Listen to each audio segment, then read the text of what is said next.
What's up guys, HOTFIXES back again, and Riot have already released a hotfix to buff what's underperforming and nerf what's overperforming. The standout mythic and legendary items have been causing carnage on Summoner's Rift the last few days, so much so that 4 of them are copying a decrease in power. Whether you've been abusing their OPness or dying because of their strength, this video is a must-watch update. 2 mid laners are getting changed too, one for the better, one for the worse, so stay tuned for that. How's the preseason going so far for you guys, by the way? I'm running on adrenaline and a lot of coffee at this point, I'll be honest, but it's been a heap of fun. Some changes and updates have to come around, and I'm sure they will, but it's been refreshing. I feel as if the league community is stimulated like it's never been before, and it's good to see. If you guys are running on adrenaline and coffee like me, please leave a like on the video, we really appreciate it. So you don't miss any of these daily uploads and updates, subscribe to the channel and turn on all notifications, and make sure to head on over to GameLeap.com. If you guys want an edge on the competition in Season 11, then our website is your best friend. Videos, courses and guides made by challenger players and coaches to help you destroy the competition.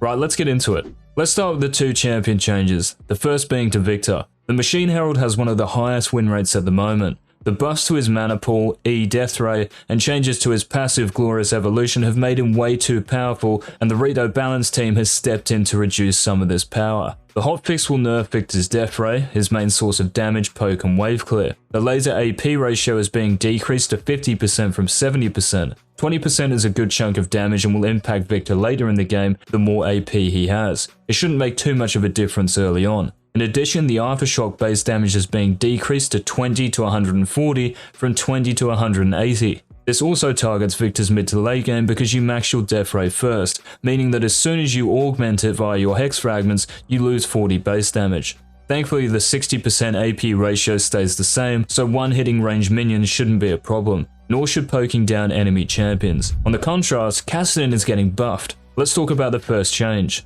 The Void Reaver's health per level is increased into 105 from 90. Health is a useful stat on Kassadin, and this will make his early game a little safer and survivable at least. The other change is to his ultimate base mana cost at 1 stack, from 50 to 40. So you can use your first Rift Walk without expending too much mana, but does this help Kassadin out enough? What do these buffs actually impact? At the time of making this video, Kassadin has an almost sub 40% win rate, the lowest in the entire game. The removal of Rod of Ages and the shield from Serra's Embrace has effectively removed 1000 health from your build, and the worst thing?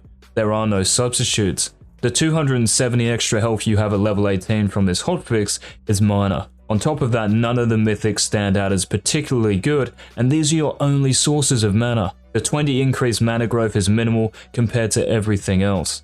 So the Rift Walk buff changes nothing. Mana is Kassadin's engine, and if the mana cost for every Rift Walk stack got reduced, then we could have a discussion. The fact is, Kassadin doesn't have the mana to spam his abilities like before. To top it all off, Kassadin's biggest counter in lane, AD Assassins, also got everything they ever wanted. So yes, it's a buff, but Kassadin is still in a very gloomy place, and his core issues still exist. Alright, let's restart the hype train guys and talk about an item buff. Hailblade and Ember Knife. The 2 jungle starting items are getting an increase to their burn damage. The AP ratio on the burn is increasing to 20% from 10% against monsters. This sounds great for AP junglers that build damage right out of the gate, like Echo, Fiddlesticks and Nidalee. You can clear your jungle camps quicker and influence the map more. This would also be good for a champion like Amumu who struggles with clearing camps as fast as other junglers. Buying AP early on will help you keep up with everyone else, and you can build that into a Leandre's Anguish. In addition, the buff will help AP junglers compete with the popular AD picks, which are currently dominating the win rate charts. Overall, it's a nice improvement. Now we get to what we've all been waiting for, the hotfixes to the mythic and legendary items. These beasts have broken League of Legends in the eyes of many, and Riot are hoping the hotfixes level the balance of play. Let's see what they are.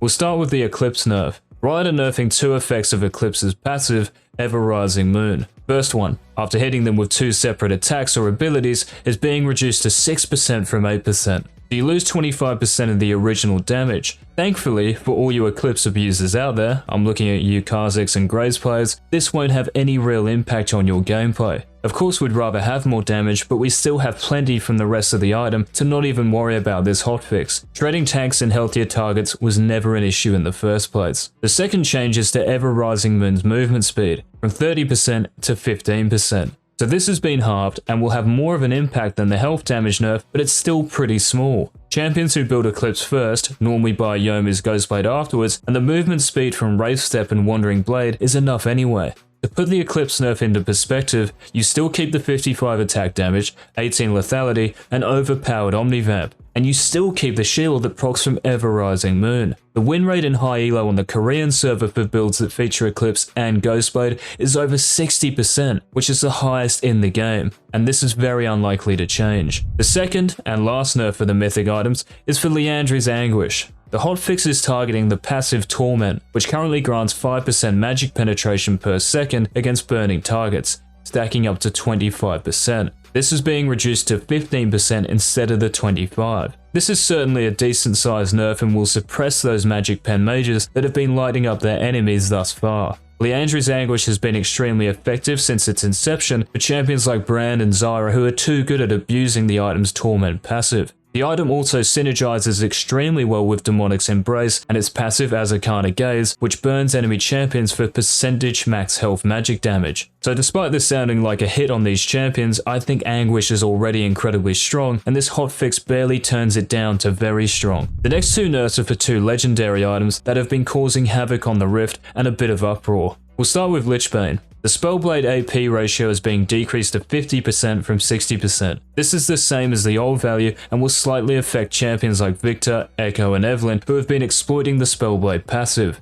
The later into the game you go, the more severe the loss in damage becomes. This will impact Victor the most just because it's coupled with the Death Ray nerf. Last up we have a Guinsu's Rageblade nerf, and this legendary has been causing quite the commotion. Ashe is the main culprit for all the noise, and she is receiving a bug fix so she can no longer double dip on passive crit scaling and Rageblade. It's important to note for those of you building Kraken Slayer and Guinsu's that the on hits do not stack, even though they may still synergize, just wanted to clear the air. The cost for Rageblade is increasing to 2800 gold, and the on-hit damage per 20% crit chance is being reduced to 40 from 45. This balances out the item while maintaining its functionality, and this shouldn't change anything for you Rageblade users out there. I'm tipping my hat to those Vayne and Cogmore players. I hope this hotfix, guys, has been useful to all of you wanting to know what the changes were, and to those of you who wanted a little more clarity on how this will change those champions and items affected. As always, guys, if you enjoyed the video and found it informative, please leave a like to help it get out there. Any questions or general thoughts, feel free to leave a comment down below, and don't close your browser without checking out our website GameLeap.com. If you are serious about maximizing your potential in Summoner's Rift, then look no further. One of the premier sites offering you instructive content to help you be the best. This has been Coach Diggs.